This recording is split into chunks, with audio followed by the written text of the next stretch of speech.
नमस्कार, नवतेज टीवी देख रहे हैं आप और मैं आपके साथ हूं चंदा यादव। ईआरसीपी को लेकर राजस्थान और मध्य प्रदेश के बीच एमओयू साइन हो गया है। Parvati Kalisindh Chambal eastern Rajasthan canal link project पर बीते दिन राजस्थान और मध्य प्रदेश और केंद्र सरकार के बीच समझौता पत्र पर साइन किए गए। इस मौके पर केंद्रीय जल शक्ति मंत्री गजेंद्र सिंह शेखावत और राजस्थान के सीएम भजनलाल शर्मा, मध्य प्रदेश के सीएम मोहन यादव मौजूद रहे। सीएम भजनलाल शर्मा ने कहा, पूर्वी राजस्थान नहर परियोजना राजस्थान और मध्य प्रदेश के लिए महत्वपूर्ण परियोजना है। इससे राजस्थान के 13 जिलों में 2.80 लाख हेक्टेयर सिंचाई क्षेत्र के लिए पर्याप्त पानी उपलब्ध होगा और खेत खलिहानों के साथ औद्योगिक और वन क्षेत्रों को बढ़ावा मिलेगा। साथ ही साथ सालों से चल रही पेयजल की समस्या का समाधान भी होगा।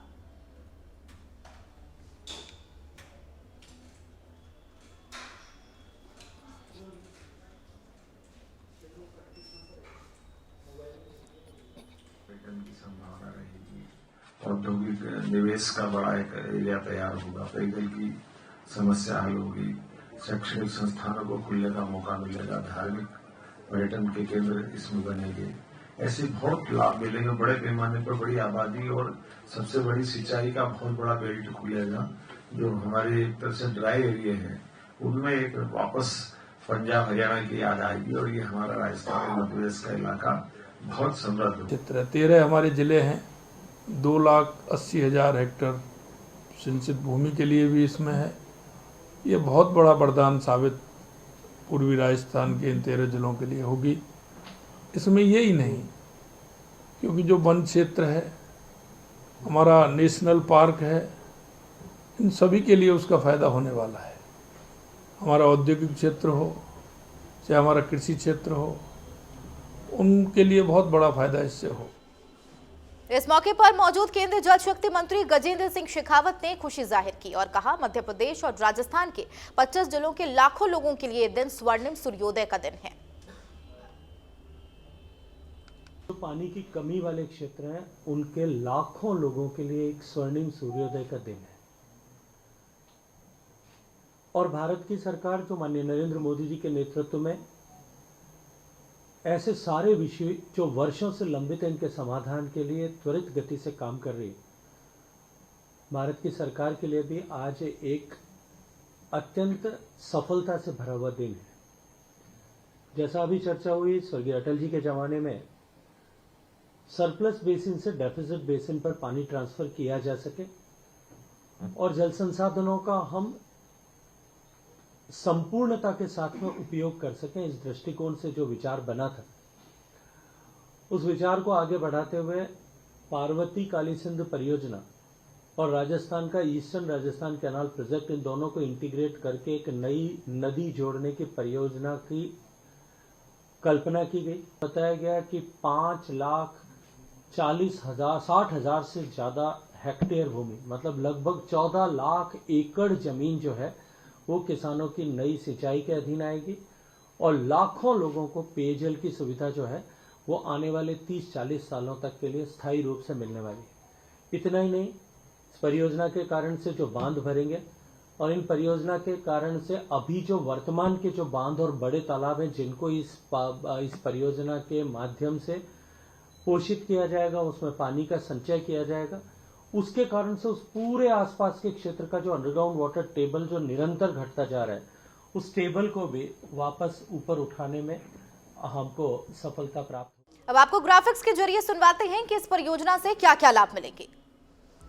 तो चंबल, पार्वती और कालीसिंध नदी को जोड़कर लोगों तक पानी पहुंचेगा और इसके अलावा मध्य प्रदेश और राजस्थान के 26 जिलों को इसका लाभ मिलने वाला है।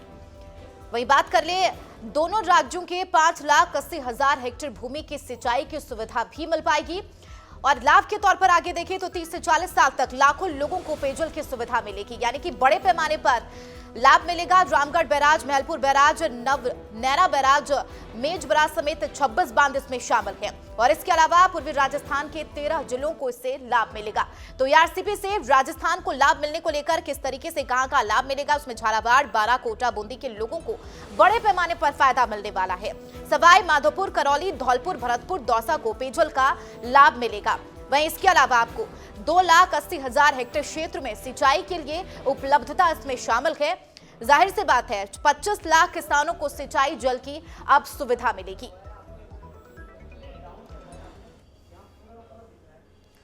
तो इस खबर पर ज्यादा चर्चा के लिए न्यूज रूम लाइव हमारे वरिष्ठ संवाददाता उमंग माथुर हमारे साथ जुड़ गए। उमंग जी, आखिरकार एआरसीपी से अब वो लाभ मिलने वाला है जिसके लंबे समय से, यानी कि पेयजल की अगर बात कर ले तो लंबे समय से लोगों को इंतजार था, जिसकी जो समस्या थी वो अब आखिरकार खत्म हो पाएगी।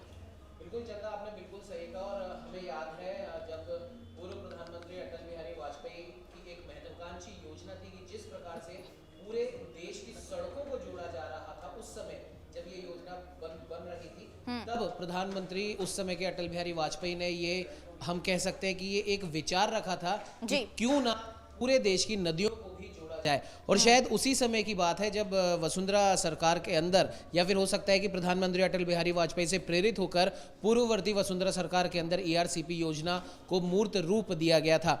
लेकिन उसके बाद जब वसुंधरा सरकार चली गई, अशोक गहलोत की सरकार आई, तब कहीं ना कहीं किसी ना किसी वजह से ये योजना अटकती रही।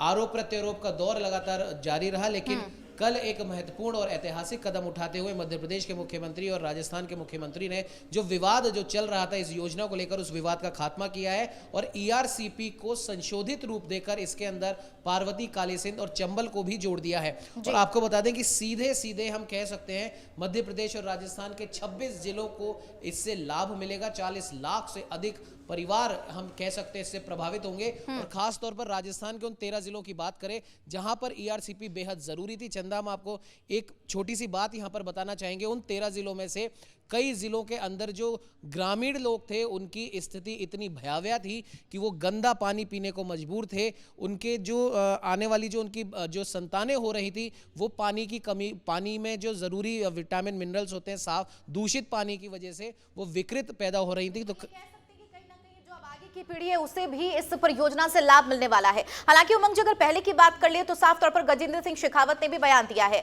उन्होंने कहा कि जब गहलोत सरकार थी तब सीधे तौर पर उन्होंने कहा कि इस योजना को राष्ट्रीय तौर पर, प्रोजेक्ट तौर पर घोषित करना चाहिए। और यहां पर गजेंद्र सिंह शेखावत ने यह भी कहा कि सीधे तौर पर राष्ट्रीय परियोजना घोषित करने का कोई मुद्दा नहीं बनता है। पूर्वी सरकार ने, जो पूर्व गहलोत सरकार रही है, उन्होंने सिर्फ और सिर्फ प्यासे कंठ पर राजनीति करने की कोशिश की है। बिल्कुल चंदा, भले ही ईआरसीपी योजना हो या फिर जन सरोकार से जुड़ी कोई भी योजना हो, हर योजना को अगर पूरा करना है तो सबसे जरूरी जो चीज होती है राजनेताओं को जो करनी चाहिए वो होती है राजनीतिक इच्छा शक्ति। आपको एक उदाहरण के तौर पर समझाते हैं। आज भाजपा प्रदेश कार्यालय में एक प्रेस वार्ता भी हुई थी, उसके अंदर ये बताया गया डॉक्टर किरोड़ीलाल मीणा की तरफ से, मध्य प्रदेश में जब कमलनाथ की सरकार थी उस समय मुख्यमंत्री अशोक गहलोत ने मध्य प्रदेश के उस समय के मुख्यमंत्री कमलनाथ से बात करी थी कि एआरसीपी को अमली जामा पहनाते हैं, तो कमलनाथ ने साफ तौर से मना कर दिया था कि मध्य प्रदेश अपने हिस्से का पानी बिल्कुल साझा नहीं करेगा।